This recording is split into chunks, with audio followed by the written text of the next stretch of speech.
Whether you are entertaining, maybe you want to impress somebody, or you just flat out love steak, this is the recipe for you. Quit messing around. It is a pan-roasted filet mignon going with roasted mushrooms, and we're gonna top it off with some delicious blue cheese butter. It's on point.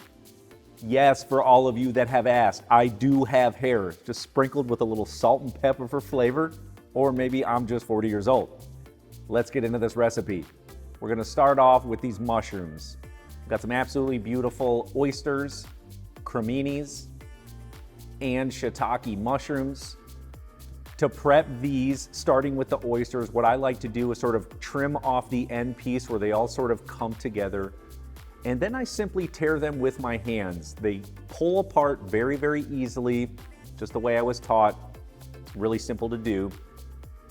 And for the shiitake mushrooms, I just pull off the stem and I stack all of them up as high as I feel comfortable doing because I need to slice them. So once you get maybe 4 or 5 in a stack, simply slice them just julienne style, set them to the side. And then last but not least for the creminis, again, if mushrooms are a little bit dirty, you want to take a damp paper towel, just sort of wipe any of that off. And then to slice, what I like to do is simply nick a little end off, roll it over so it's on that flat side, and then slice away. I think that's the safest way to slice up these cremini mushrooms.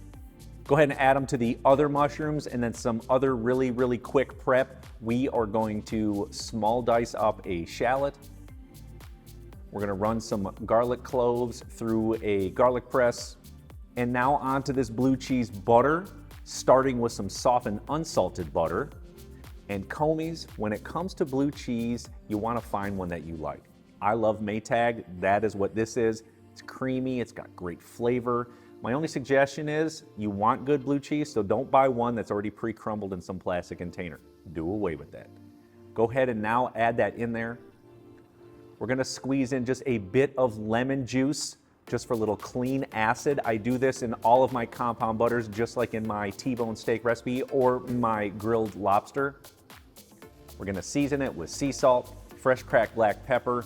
Just go ahead and give it a whisk. It's gonna take only a couple minutes. The butter should already be softened, like I said in the beginning. Once it has come together, set it to the side because it's filet time. I'm a really strong believer in using grass-fed, grass-finished beef, especially if it's nice and high grade. You get great marbling, but also cows should eat grass. That's what they're supposed to eat. They shouldn't be eating corn and running through cornfields. That's not what they do naturally. Grass is what they've always eaten. That's what they should eat today. Now to season up these fillets, they're 8 ounces each. I've got some sea salt, fresh cracked black pepper. Now we are heading over to the cooktop because all the prep is done. We're gonna start cooking. I've got a huge cast iron skillet. Don't worry because we're gonna cook the mushrooms in there. That's why it's so big. We're gonna add in some olive oil to this hot pan. And just like in my perfectly cooked chicken breast, once the oil starts to smoke, add these filet mignons right into the pan.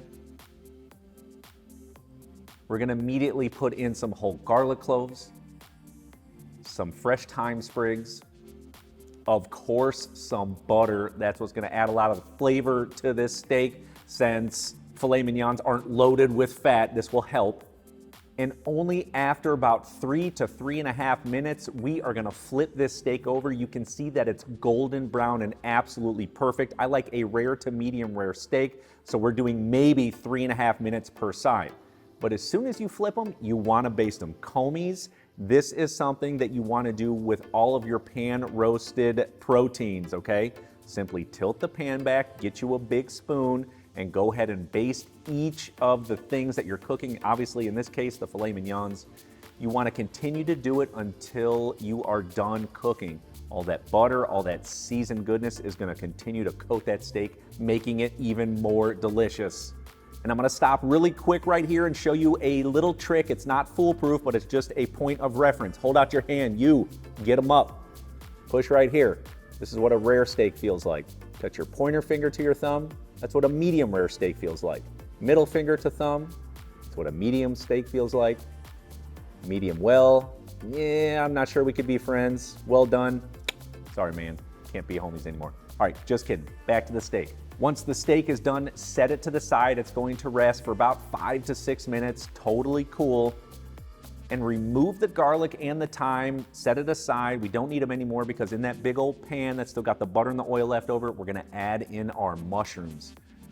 On high heat, we wanna roast up all of these goodies because gosh, is it gonna taste that much better once these mushrooms are caramelized. And let me just stop and say again, Comies, it's all about understanding these little techniques. Pan searing, caramelizing up the mushrooms. It's gonna take on a whole new amazing flavor, gonna become even more umami. Once you understand these things, like I always say, you can make anything homemade from scratch. It tastes better. This steak is gonna blow away anything you're gonna eat at a restaurant, hands down.